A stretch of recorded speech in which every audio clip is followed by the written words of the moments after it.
Annick a écrit son histoire, elle l'a fait lire à des producteurs et qui ont été très vite intéressés. Donc elle avait vraiment écrit un scénario. Moi j'étais sur autre chose à cette époque. J'étais en train de finir l'île de Blackmore.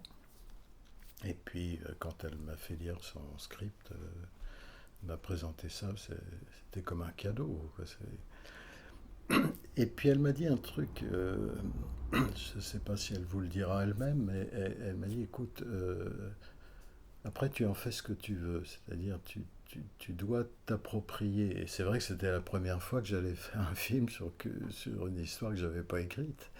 Et j'étais un peu embarrassé, quoi. Alors donc il faut établir dans ces cas-là une confiance réciproque. Parce que c'est quand même deux métiers complètement différents. Même si on parle de la même chose, on n'a pas les mêmes outils. Et à partir de là, j'étais à l'aise. Comme un réalisateur est quelqu'un qui doit être très consciencieux, ce qui est mon cas, avant de travailler avec Jean Palenstin, avec le décorateur, euh, je me suis demandé quand même comment est-ce qu'on faisait pour faire de la peinture. Et j'en avais pas fait depuis 50 ans, donc j'ai fait quelques toiles. Alors c'est pas terrible, mais il y a déjà quelques indications qui vont nous aider à trouver le style du film, je crois. Celle-là est déjà un peu plus figurative. Quelques personnages qui ont été très améliorés par la suite. Il y en a une que j'aime bien, c'est la hutte des Paffini.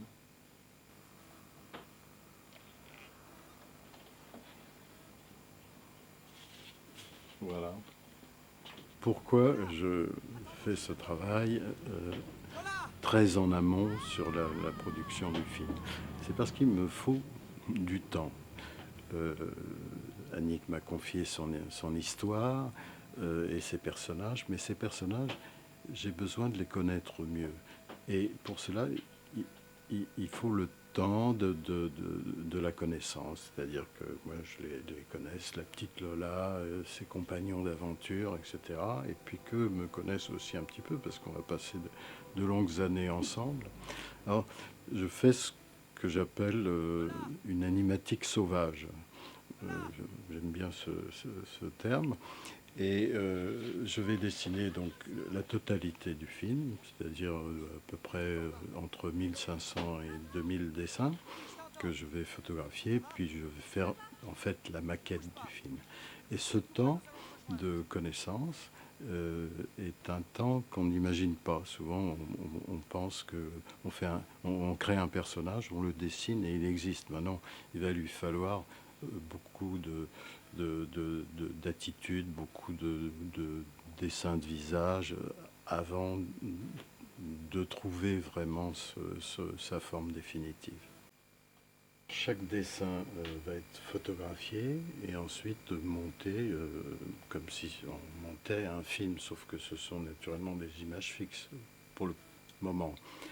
Mais c'est une maquette et c'est important d'avoir une maquette parce que c'est un outil de communication qui va ensuite suivre le film pendant toute la production. Et ça a des tas d'avantages. Ça permet de savoir où on va, ça permet de dialoguer avec le producteur, s'assurer que le producteur et moi, on a envie de faire le même film. Ça, c'est toujours très important.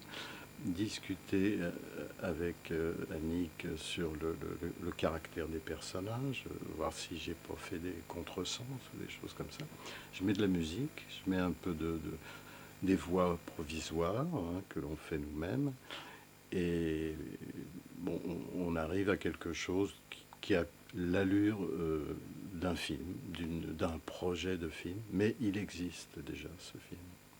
Après cette première étape, qui est un petit peu solitaire, donc entre l'écriture du scénario, la création des premiers personnages, l'animatique, etc., on va passer au travail en équipe, parce que un film, c'est pas l'affaire de deux personnes, loin de là, c'est une création collective. Donc il y a d'autres artistes, et non des moindres, qui vont commencer à travailler sur le film.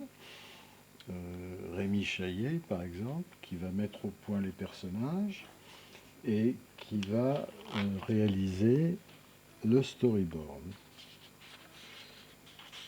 Alors le storyboard, c'est vraiment un travail plan par plan, et même, vous voyez, il y a plusieurs dessins pour chaque plan. Et cela va favoriser le travail des animateurs. Ça précise également le décor. Les images ne sont pas seulement en noir et blanc, il y a des grilles, il y a déjà des indications de lumière, d'atmosphère. Et Jean Palanstin, qui est le chef décorateur du film, qui a fait des tableaux formidables, qui est un grand peintre qui s'ignore d'ailleurs, et avait le storyboard pour composer ses peintures. Bon.